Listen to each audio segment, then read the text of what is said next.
What a life, eh, freak? 1 minute you're playing 21 and horse on the courts in Harlem, and the next moment you're in the showroom, configuring the gunmetal and graphite exterior of your luxury car and your iPad mini. Oh, I bet you get a crazy crowd when you drive that car around the block in the old neighborhood, huh? Yeah, I'm living the dream. Mad pandemonium. But folks from back around the way are real proud of me. Yeah, I hear you. Local kid makes good. You know, it kind of reminds me of when I took my tech stock public and I rang the New York Stock Exchange bell, and my mom's friends called her up and said, "Maggie, is that your son on Bloomberg News this morning ringing the bell?" And my mom says, "Yes, sirree, Bob, it was him." That was a great moment, freak. And you know, our lives are like a pearl necklace of great moments, all strung together with the finest silk thread of memories. And we have to be very careful how we cultivate those pearls and we thread that necklace. Does this meeting by any chance have to do with Vic Van Leer? I grew up in the burbs, freak. I wasn't poor, upper middle class, comfortable. My daddy worked as an accountant for one of the largest insurance firms in the country. Smart with his money. Mom didn't have to work. I went to boarding school. And then my dad died of a heart attack when I was a freshman at MIT.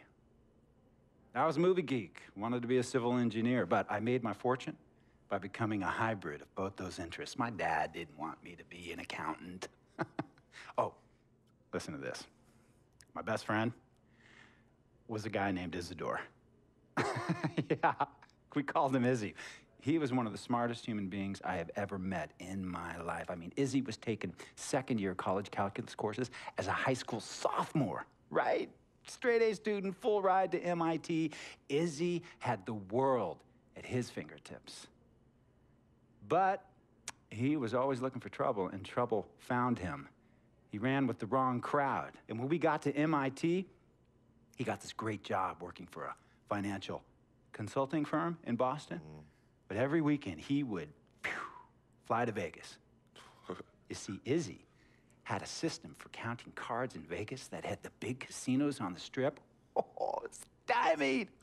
He would come back to MIT with suitcases filled with $200,000 in cold cash. What? Yeah. So your man Izzy was getting hit off like that? Like a fat rat in a cheddar cheese factory, freak. Okay, so what happened to this dude Izzy, because he's dope? No, not dope. Dead. After he'd been missing for 3 weeks, the Nevada State Police never found hide nor hair of Isidore. And our friendship took a hit when he asked me to hang out with him in Vegas, and I said I wouldn't do it because I knew he was on a dark and twisted path in his life. And yes, he was my dude. But no way was I gonna throw my life away trying to show my loyalty to a guy who really and truly didn't understand what loyalty was all about. So this meeting is about Vic. Correctamente. Okay, well, sir, Vic isn't Izzy.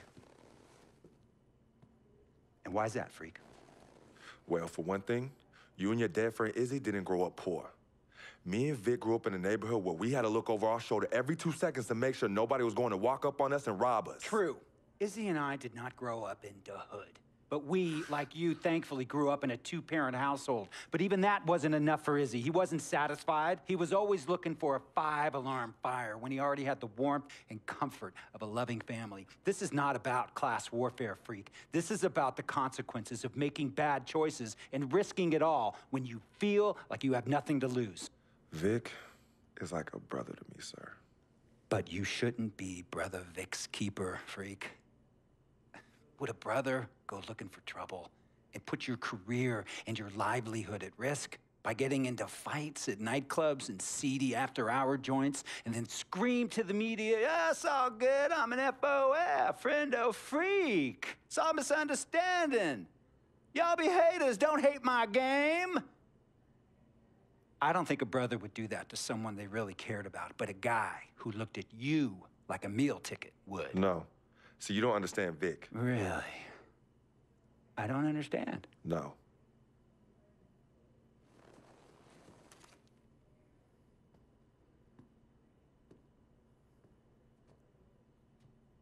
Look, man, it was a misunderstanding with the guy in the next VIP booth. His honey started flirting with me, so naturally I started flirting back. Next thing I know, Captain Cornball's off my grill piece beefing. Next thing he know, he got a 2-piece and a biscuit on his left eye. Hey, I don't know who hit him. And it damn sure wasn't me. Hey, Captain Cornball's mad because I'm an FOF, friend of freak. Hey, but check this out, though. He needs to train that hottie before he leave the house, though. Yo, he's hot as ain't loyal, man. What's there to understand? Are you freaking blind? You know, I just want to know, how much did you pay your lawyers to make all this go away? Almost $100,000. Excuse me, son, I'm sorry, I couldn't hear you. I said I paid almost $100,000. Exactly. And if you keep riding shotgun with Vic, you're gonna go broke. Quick, fast, and in a hurry. Look, Vic is my friend, and I grew up with him. How many times I gotta tell you, sir? Freak, this is not a request.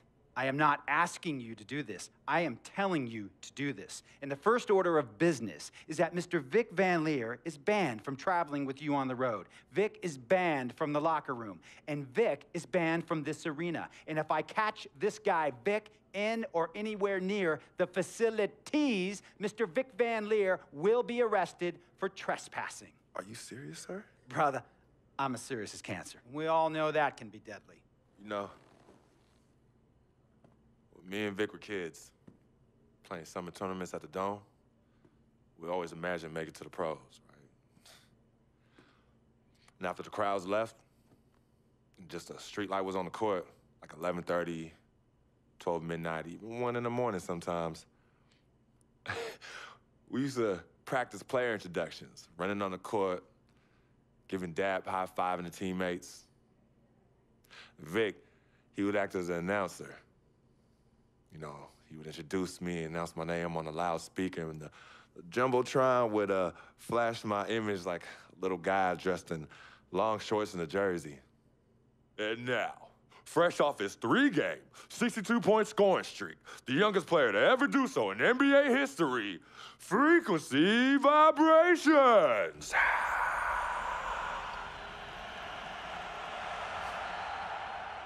So me and Vic would sit in those empty bleachers at the Dome and dream like nobody's business. And now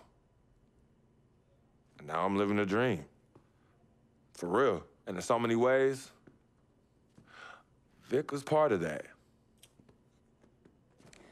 Please, listen to me. I mean, I know this guy's your dude from way back. Look, me and Vic go way back like the front seats of a '67 Cadillac. That's good. We go way back. Did you say front seats? Front seats of a '67 Cadillac. We go way back like the front seats of a '67 Cadillac. Well, do you have any crickets? I'm gonna be the hit once again at Herbie Allen's Sun Valley Shindig because my fellow billionaires love it when I walk and talk that talk. So that almost sounds... No, let me tell you exactly what it sounds like. I respect, admire, and most importantly, love you as a human being and a role model. But I pay you a lot. And I mean, I pay you a lot of money to play for my team. And I am in this game to win it. And you can't win it with an albatross around your neck like Vic. So Vic is done. History. And here's some more lingo that I picked up from a former megastar who used to play for me several seasons ago. Thought I would never release him until I did. And now he's the 6th man on a struggling team in Venice. And yeah, I'm talking Venice with the canals and the gondolas and Harry's bar, not the street ballers next to the fortune tellers on the beach in Cali. This guy used to tell me when he thought there was a player destroying our team, don't be a hero, cut that zero. And that is what I am telling you about Vic, freak. Don't be a hero, cut that zero. The only thing Vic brings into your life is headache. and unwanted and unnecessary negative attention, and it will begin to affect your mindset. And when it affects your mindset, it's gonna affect your play. And when it affects your play, it's gonna affect my team. And when it affects my team, it's gonna affect my money. And if it affects my money, Google Translate will become your new freaking friend. I want a championship ring, freak, and I want you to help me get that ring. And banners after banners hanging from the rafters in this arena. So, freak, hear me clearly and hear me good. Vick, gotta go!